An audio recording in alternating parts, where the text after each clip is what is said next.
ম্যাথটা কি বলেছে যে a particle of mass 40 mg মানে milligram and carrying a charge 5 into 10 to the power minus 9 coulomb তাহলে একটা যেমন একটা পার্টিকেল মুভ করছে তাহলে কি কত তার মাস হচ্ছে 40 mg ওকে এবং তার চার্জ কত 5 into 10 to the power minus 9 coulomb তাহলে is moving directly towards a fixed position positive point charge of magnitude 10 to the power minus 8 coulomb তার মানে একটা পার্টিকেল মুভ করতেছে একটা ফিক্সড পয়েন্ট চার্জের দিকে যে পজিটিভ তার চার্জটা কি পজিটিভ মুভ করতেছে তার মানে তার কি আছে কাইনেটিক এনার্জি আছে এটা একটা পার্টিকেল মানে কি থাকবে মাস থাকবে আমরা দুইটা নেচার জানি আমরা এটা তোমরা ওয়েভে পড়বা অনেক সময় বা এনার্জি ক্ষেত্রে পড়তে পারবে লাইট নিয়ে যখন পড়বা তোমরা তখন জানবা যে লাইটের কয়টা নেচার আছে দুইটা নেচার একটা হচ্ছে ওয়েভ নেচার আর একটা হচ্ছে পার্টিকেল নেচার এটা যে কোনো ইলেকট্রন প্রোটন তাহলে এখানে তোমার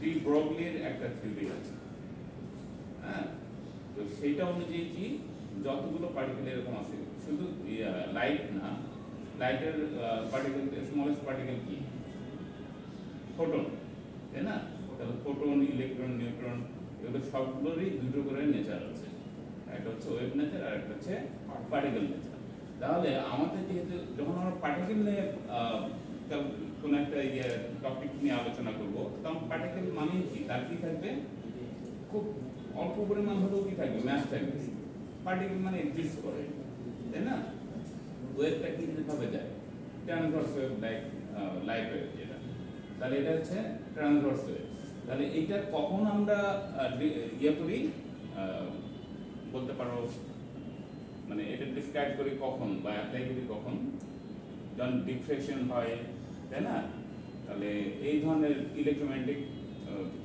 তারপর হচ্ছে মানে ইলেকট্রোম্যাগনেটিক ওয়েভ যেমন ট্রাভেল করে যখন এটা নিয়ে আলোচনা করি আমরা ডিফ্রেকশন রিফ্রেকশন এই ধরনের নেচারগুলো তখন আমরা সাধারণত কি করি লাইটের ওয়েভ নেচারটা নিয়ে ডিসকাস করি ঠিক আছে আবার যখন ফটোইলেকট্রিক ইফেক্ট কম্পন ইফেক্ট এইসব নিয়ে যখন আলোচনা করি তখন কোন নেচারটা নিই পার্টিকেল নেচার কারণ আমাদের পার্টিকেল হিট করে মোমেন্টাম বের করার জন্য দেন যেহেতু এটা একটা পার্টিকেল এটা কি করতে পারে আরেকটা এলিমেন্টের একটা পার্টিকেলকে হিট করতে পারে তাই না তাহলে যদি হিট করে তখন কি করবে তারা মুভ করবে তার মানে তার একটা কি থাকবে মোমেন্টাম থাকবে কারণ আমাদের মোমেন্টাম জানি কি ম্যাস ইনটু ভেলোসিটি যাক এই বিষয়গুলো পরে আরো আসবে তোমরা ফাইনালে যখন আমরা যখন পার্টিকেল নিয়ে মানে আলোচনা করবো দ্যাট মিনস ফটোইলেকট্রিক ইফেক্ট মানে নিউক্লিয়ার ফিজিক্স এবং কোয়ান্টাম ফিজিক্স নিয়ে যখন একটু আলোচনা করবো তখন আমাদের এই বিষয়গুলো আসবে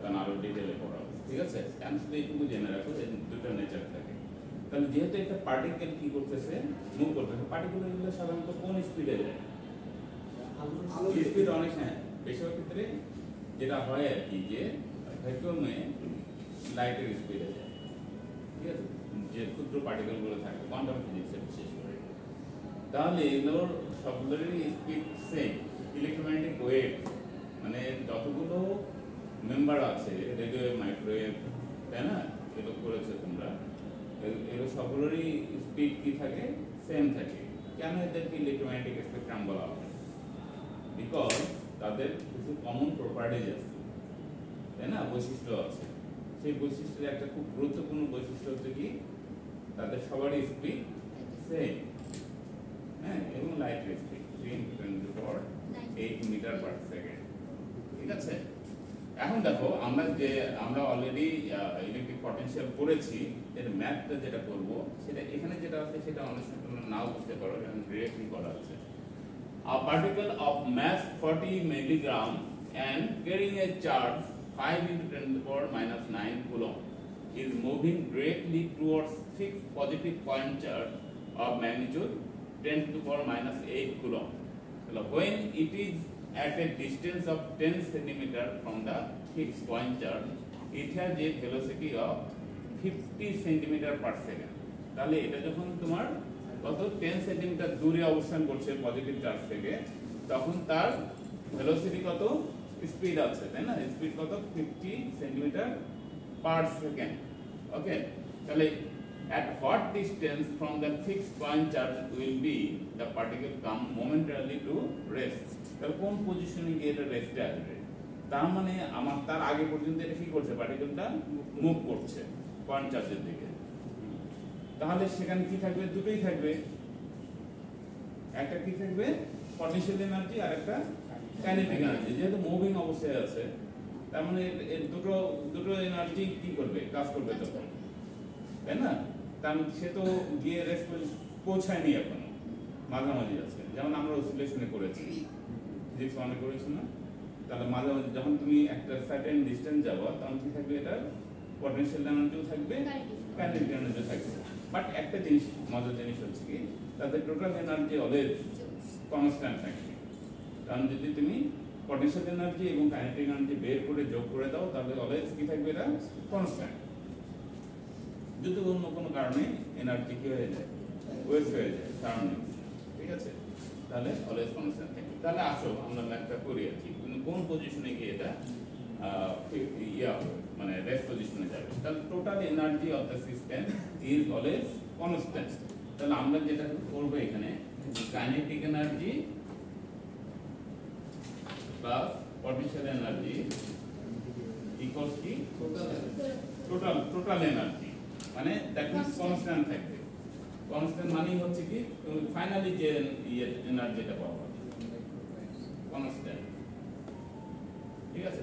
এখন কাইনেটিক এনার্জি কত, শুরুতেই পার্টিকেলটা যে স্পিডে যাওয়া শুরু করলো, তাহলে সেখানে কি হবে, হাফ এম ইউ স্কয়ার ধরে নিলাম, আমরা ইনিশিয়াল ভেলোসিটি ইউ ধরে নিলাম, তাহলে হাফ এম ইউ স্কয়ার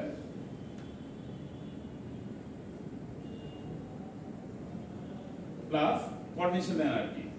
তাহলে পটেনশিয়াল এনার্জি তার মানে কি, ওই যে পয়েন্ট চার্জটা আছে, ঠিক আছে, ওই পয়েন্ট চার্জের কি এনার্জি। তাহলে এখানে কিউ আছে, কিউ কি কম, এখানে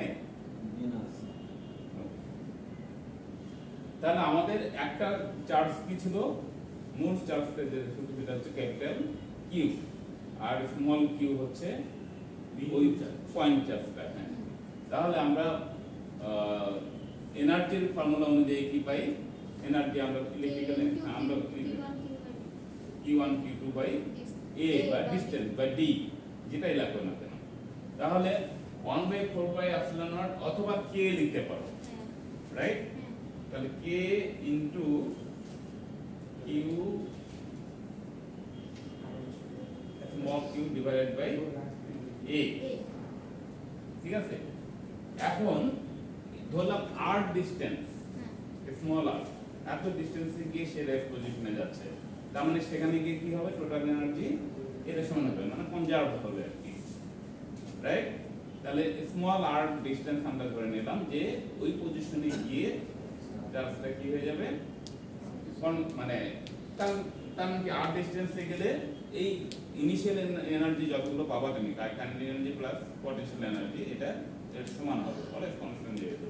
তাহলে আমরা ধরলাম যে এটা রেস্ট পজিশনে আছে r ডিসটেন্স থেকে, তাহলে এখানে কি হবে, k ইনটু, যেহেতু আমার চার্জ যেটা বলে দেওয়া আছে, q বাই ডিসটেন্স ধরে নিলাম কত, স্মল r, ঠিক আছে। ম্যাথ কিন্তু শেষ। ইকুয়েশনটা ফর্ম করতে পারলে আর কিছু দরকার আছে? নাই, কেমন নেই দেখো। তাহলে হাফ এম ইউ স্কয়ার, তার মানে আমাদের অ্যাকচুয়ালি বের করতে হবে কার ভ্যালু,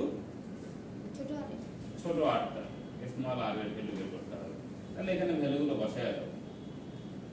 আমরা চাইলে এটাকে রাইট সাইডে নিয়ে যেতে পারি, ঠিক আছে।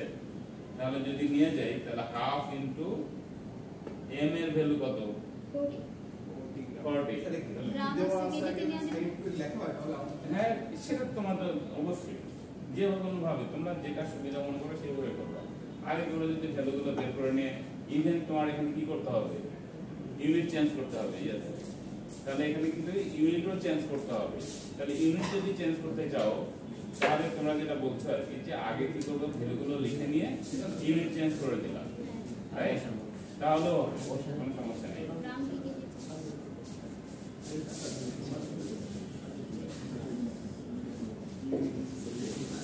আচ্ছা তাহলে আমাদের ম্যাথ কত ছিল? 40 গ্রাম, তার মানে হাফ ইনটু মিলিগ্রাম 40 ও মিলিগ্রাম ছিল, মিলিগ্রাম। তাহলে মিলিগ্রামকে তুমি যদি কেজি করতে চাও তাহলে কি হবে? 1000 ইনটু 1000, তাই না? মানে এততে ডিভাইড করতে হবে, কারণ 10 to the power minus 6, 10 to the power minus 6, right? Okay, then আমার স্পিড কত আছে? Half M U square. You square মানে কত? স্পিড দেওয়া আছে এখানে কত? 50 সেন্টিমিটার পার সেকেন্ড। তাহলে 50 সেন্টিমিটার পার সেকেন্ড কে কিসে ইয়ে করতে হবে, কনভার্ট করতে হবে? Metre per second. তাহলে মিটার পার সেকেন্ড করো, কত হয়? 10 ডিভাইডেড বাই কত? 100 10 divided by 100 না? 50 divided of 50, sorry 50 centimeter আছে, 50 divided by 100, then 50 divided by 100 এত কি? Metre per second square, you square, তাই না? আচ্ছা ইকুয়ালস, আমি একটা কাজ করি এখানে, যেহেতু কে দুটোর সাথেই আছে তাহলে এটাকে রাইট সাইডে নিয়ে যাই। আচ্ছা এটা মুছে দেবো, দিলে সুবিধা হবে আমাদের।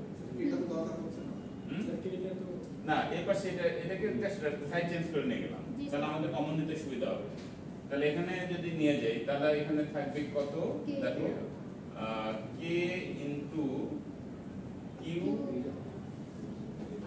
Into small q divided by, আচ্ছা না, Q into small q into কত থাকে এখানে?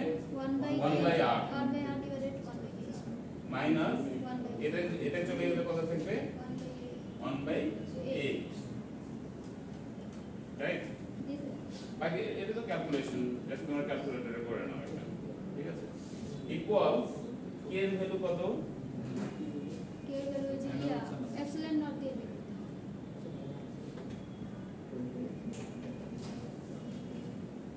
না কে এর ভ্যালু কত? 9 ইনটু 10 টু দি পাওয়ার 9 9, তাহলে 9 into 10 to the power 9 multiply by একটা কিউ কত ছিল? কে এর ভ্যালু কত? 5 into 10 to the power minus 9 5 into 10 to the power minus 9, 5 5 into 10 to the power minus 9, 5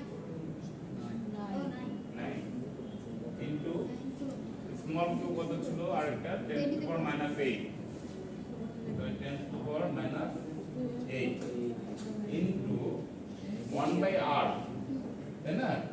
এই r এর ভ্যালু আমাদের বের করতে হবে। 1 by r minus 1 by কত? এর ভ্যালু কত? 10 সেন্টিমিটার এস 10 সেন্টিমিটার। তাহলে 10 সেন্টিমিটারকে মিটার করলে 100, 10 to the power minus 2 দিয়ে দিই।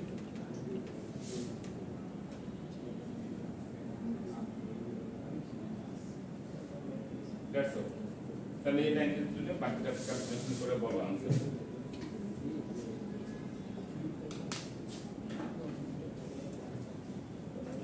এই পর্যন্ত করেছো? আচ্ছা বাকি আর কিছু করার দরকার আছে? বাকিটা কি? ক্যালকুলেশন, খালি আর কে সাবজেক্ট করব লাস্টে আর এর ভ্যালু বের করে ফেলো। তাহলে এখানে আর কিসে আসবে? মিটারে আসবে, মিটারে আসবে, যেহেতু আমরা সব এসআই ইউনিটে করেছি তাহলে মিটারে আসবে। মিটার যদি খুব ছোট হয় তাহলে চেঞ্জ করতে পারো, পুরোটা সেন্টিমিটার সেন্টিমিটার করে বলতে যেভাবেই করো। এতবার কনভার্ট লাগবে স্যার, এটাই তাহলে এতবার কনভার্ট করে দিবে না। কনভার্ট করার বিষয়টা হচ্ছে কি যে এসআই ইউনিটে এক একটা ইউনিট আছে, তো যখনই তোমার একটা ইউনিটে করলে সুবিধা হচ্ছে যে তোমার এসআই ইউনিটে যখন করবে তুমি সবগুলোকে কনভার্ট করবে, তাহলে কনফিউশন থাকবে না, ঠিক আছে? ক্যালকুলেশন করার পরে যদি তোমার খুব ছোট ভ্যালু আসে তখন আমরা কি করব? স্মলার ইউনিটে কনভার্ট করে নেব, ন্যানোমিটারও নিতে পারো। তাহলে যে খুবই কম আসলো তখন কিছু নিব আমরা, ন্যানোমিটার যেভাবে আসছে ওটা খালি পাওয়ার দিয়ে কি করবো মিটার লিখবো তাহলে এসআই ইউনিট কি লেখা লাগবে না না না নট নেসেসারি যেহেতু আমরা মিটারে করেছি তার মানে তোমার ইচ্ছা করলে তোমার কনভার্ট নাও করতে পারবে ধরো ছোট ইউনিট আসলো পাওয়ার মাইনাস দিয়ে দিবা ছোট যখন আসবে তখন কি হবে পাওয়ারটা মাইনাস হয়ে যাবে তাই না উপরে চলে যাবে যদি কোনো ইউনিট দিয়ে মিটার লিখে দিবা দ্যাটস অল যদি মেনশন না করে দেয় তাহলে আমরা যে কোনো একটা ইউনিট রাখতে পারি হ্যাঁ অবশ্যই আর মেনশন করার কোনো কারণও নাই এখানে এখানে তোমাকে বলবে না ডান স্যার আর এর মান কত আর এর মান বের আর এর মান কিন্তু বের করতে হবে মান বের বের করতে এখানে কত ও এখানে কত আছে আমি জানি না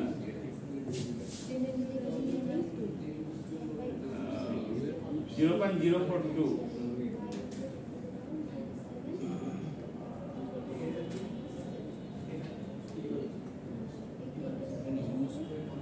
ও আমরা কোনটা করছি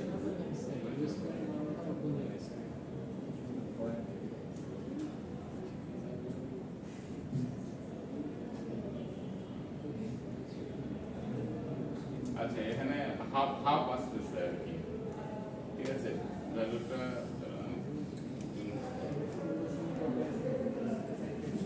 আর এর value 4.7 into 10 to the power minus 2 metre ঠিক আছে তোমাদের কত আসছে দেখো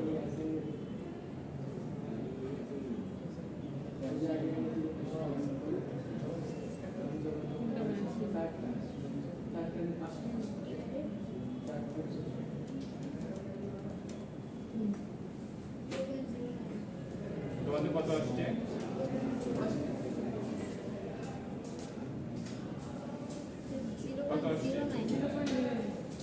0.09 কি মিটার 0.09 মিটার 0.0 এখানে যেটা হচ্ছে 0.04 হ্যাঁ এখানে 0.05 আসছে আচ্ছা হতে পারে আর কি এটা ক্যালকুলেশন এখানেও ভুল হতে পারে যেহেতু আমাদের এটা ক্যালকুলেশন করা আর কি হাতে করা তো তোমরা ক্যালকুলেটরে দেখো দুইজনের ম্যাচ করে দিলে তাহলে ওটাই কারেক্ট করে নেব কোনটা আসছে 9.89 into the minus 9.89 into 10 to the power minus 3 meter minus 3 তোমাদের কত আসছে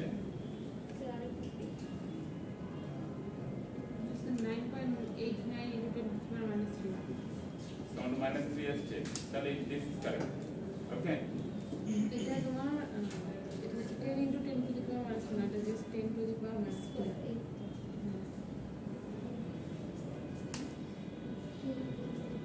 আচ্ছা আমরা পরেরটাতে যাই দেখো এখানে ক্যালকুলেশন করে যেটা আসবে সেটাই ডান এটা নিয়ে কোনো কনফিউশন থাকার কথা না জাস্ট আরের ভ্যালু বের করে ফেলবো সব ভ্যালু তো বসানো হয়েছে ওকে দেখো পরের কোশ্চেনটা দেখো ম্যাথটা দেখো একটু a ball of mass 5 gram and charge 10 to the minus 7 coulomb moves from point A whose potential is 500 volt তাহলে এর ভ্যালু দেওয়া আছে এখানে বা ভোল্টেজ দেওয়া আছে কত 500 ভোল্ট তাহলে to a point B whose potential is 0 তাহলে what is the velocity of the ball at point A if at point B it is 25 centimetre per second যদি বি তে স্পিড যদি 25 সেন্টিমিটার পার সেকেন্ড হয় তাহলে এ তে speed কত ঠিক আছে দেখো এখান থেকে আমি দেখিয়ে দিই এটা পড়ালাম না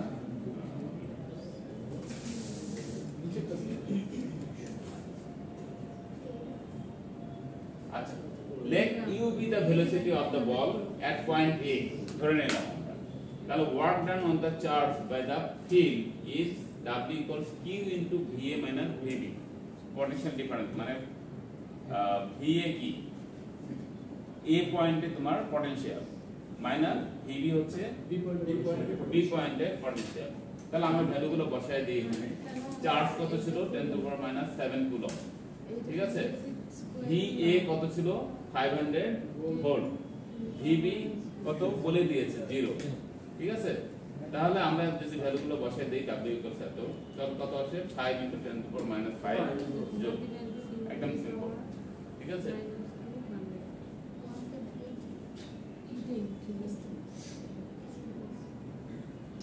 আচ্ছা, এখন দেখো আমাদের স্পিড যেহেতু বের করতে হবে, এনার্জি বের করলাম, স্পিড বের করব। This appears in from of the তাহলে ইনক্রিজ কাইনেটিক এনার্জি। তাহলে এই W যেটা বের হলো, ওয়ার্ক ডানটা যেটা বের হলো, সেটা অ্যাকচুয়ালি কি ইনক্রিজ ইন কাইনেটিক এনার্জি। যেহেতু মুভ করতেছে, ভি এ থেকে কোথায় যাচ্ছে, বি তে যাচ্ছে, তাই না? তাহলে আমার ইনক্রিজ ইন কাইনেটিক এনার্জি কত হবে? মোট কথা মেইন ফর্মুলা কি, half mv square kinetic energy. তাহলে হাফ mv a লিখতে পারতো তোমরা, অথবা সরি বি লিখতে পারতা, মানে পরেরটা মাইনাস কি হবে, ইনিশিয়ালটা, তাই না? তাহলে হাফ mv স্কয়ার মাইনাস এখানে ইউ ধরা হয়েছে ইনিশিয়ালটা স্পিড, তাহলে হাফ m ইউ স্কয়ার। এখন এখানে আমাদের মেইন টার্গেট কি হবে, কি বের করব, ইউ বের করব, বিকজ এ পয়েন্টের কি চেয়েছে, ভেলোসিটি চেয়েছে এ পয়েন্ট, আর বি পয়েন্টের ভেলোসিটি তো দেওয়াই আছে, হ্যাঁ, সেটা আমরা ভি ধরে নিচ্ছি। এখন দেখো এখানে ভ্যালুগুলো বসায় দাও, আর কিছু না। ওয়ার্ক ডান বের করেছি ইকুয়াল হাফ এম, এম হচ্ছে মিলিগ্রাম ছিল, ঠিক আছে, কেজি করে নিতে হবে, ইনটু এটা যদি তুমি এম, দুটোতেই এম আছে, হাফ এম যদি কমন নাও তাহলে এখানে থাকে কত, 1/4 স্কয়ার মাইনাস ইউ স্কয়ার। যেহেতু তোমার ইনিশিয়াল ভেলোসিটি দেওয়া আছে, দেখো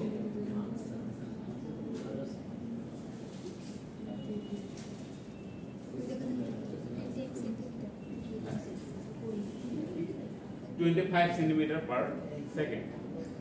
ঠিক আছে? তাহলে ভ্যালুটা বসাই দিলে আমার বি পয়েন্টে মানে ইউ স্কয়ার চলে আসছে। তাহলে যদি বি পয়েন্টের ভেলোসিটি আমরা এখানে বসাই দিই 25 cm/s, মানে কি ডিভাইডেড বাই 100, হ্যাঁ, তাহলে ওটা স্কয়ার করে দাও দিয়ে তাহলে ইউ স্কয়ারকে সাবজেক্ট করে এখান থেকে করলে ফাইনালি কি বের হয়ে যাবে, ইউ স্কয়ার রুট করে দাও, ঠিক আছে? তাহলে এই পয়েন্টে বের হয়ে গেল। এই সবগুলো অলমোস্ট কাছাকাছি আর কি। তোমার ম্যাথগুলো যেগুলো আছে আর কি, এর আগে আমি বলেছিলাম যে তোমরা একটু বাসায় দেখো, কেউ মনে হয় না দেখেছো আর কি, একবার দেখলেই ম্যাথগুলো পারতো আর কি। এগুলো ফর্মুলাগুলো ইজি আছে, সহজ আছে না, তাহলে একটু একটু প্র্যাকটিস করে নিতে হবে। বাকিগুলো যেটা আছে সেগুলো হচ্ছে আমি ছোট ছোট কোয়েশ্চেন দিয়েছিলাম এই। আচ্ছা, এরপরে যেটা আমরা করব, দেখো আজকে যেটা করলাম সেটা হচ্ছে ম্যাথমেটিক্যাল প্রবলেমগুলো, ঠিক আছে, ইলেকট্রিক পটেনশিয়াল। তাহলে এই পটেনশিয়ালের যে ম্যাথগুলো আছে এগুলি একটু প্র্যাকটিস করে নিবা, ভ্যালু চেঞ্জ করা থাকবে বা কাছাকাছি ল্যাঙ্গুয়েজ থাকবে, ঠিক আছে? বাট এখান থেকে ম্যাথ তো থাকবেই। প্রত্যেকটা কোশ্চেনই একটা করে আমি বলে দিচ্ছি যে একটু পার্ট পার্ট করে দেওয়া থাকবে, লাইক ডেফিনেশনের মতো কিছু থাকতে পারে, তারপরে কি থাকবে, একটা ইকুয়েশন ফর্ম করতে বলতে পারে বা ডেসক্রিপশনও চাইতে পারে, ঠিক আছে? তারপরে অ্যাপ্লিকেশন চাইতে পারে, এখানে এ বি সি ডি এরকম থাকতে পারে আর কি একটা কোশ্চেন, ঠিক আছে? ডিপেন্ড করবে যে কোনটা কত মার্কের কোশ্চেন দেওয়া হচ্ছে বা কতবার কোশ্চেন দেওয়া হচ্ছে। তাহলে অ্যাপ্লিকেশনগুলো একটু দেখে নিবা। দেন যেটা থাকবে সেটা হচ্ছে কি ম্যাথে একটা ভালো মার্ক থাকবে, ঠিক আছে? ম্যাথমেটিক্যাল ইকুয়েশনগুলো মানে জাস্ট ইকুয়েশনগুলোর অ্যাপ্লিকেশন, ইকুয়েশনগুলোতে কীভাবে ম্যাথ আমরা পরিমাণ কাউন্ট করতে পারি। বিশেষ করে তোমাদের জন্য খুবই ইম্পর্টেন্ট এটা, তোমাদের অনেক কিছুই কাউন্ট করতে হয়, তাই না? যে কোনো ইলেকট্রিক্যাল ডিভাইস যখন তোমরা তৈরি করবা, সেটার স্পিড বলো, চার্জ বলো, ভোল্টেজ বলো, তাই না, সব কিছুই কী করতে হবে, ক্যালকুলেট করতে হবে। ইকুয়েশনগুলো তোমাদের এর অ্যাপ্লিকেশন অনেক, তাহলে আমরা এগুলোর অ্যাপ্লিকেশনগুলো থেকে শুরু করে সব কিছুই ইনশাল্লাহ দেখে নেব। আর এটা আলাদা করে মনে হয় অ্যাপ্লিকেশন আমি দিয়েছিলাম, ইলেকট্রিক পটেনশিয়ালের অ্যাপ্লিকেশনগুলো তোমাদের ইলেকট্রিক পটেনশিয়ালের সাথে দিয়েছিলাম।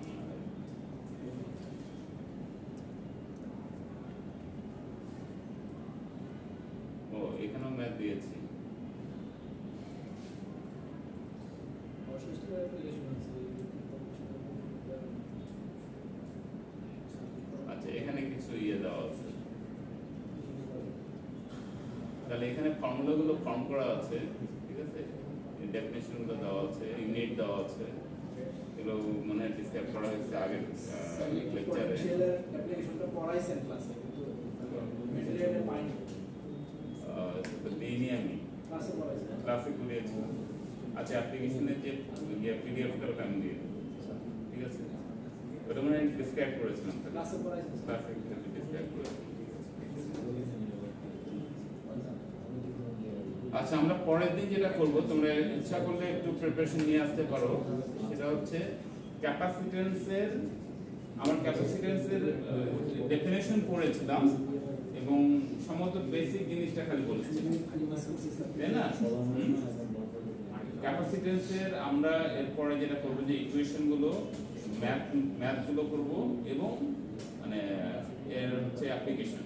ক্যাপাসিট্যান্সের অ্যাপ্লিকেশন হিউজ, মানে তোমাদের ইলেকট্রিক্যাল ইঞ্জিনিয়ারিং এ অনেক ক্যাপাসিট্যান্সের ইউজ। মানে সবচেয়ে ইম্পর্টেন্ট কয়েকটা আমি আগেও বলেছি যে 3টা জিনিস তোমাদের একেবারে এটা লাগবেই যে কোনো সার্কিট ফর্ম করার জন্য বলতে গেলে। সেটা হচ্ছে ক্যাপাসিটর, রেজিস্টর আর ইন্ডাক্টর, ঠিক আছে? এই 3টা সম্বন্ধে তোমাদের খুব ভালো ধারণা থাকা দরকার। তাহলে আমরা ক্যাপাসিটরের পরের দিন যেটা করবো সেটা হচ্ছে যে ম্যাথগুলো করবো তো অবশ্যই, যেহেতু আমরা ওটার ফরমেশনটা আমরা জানি, অলরেডি করেছি।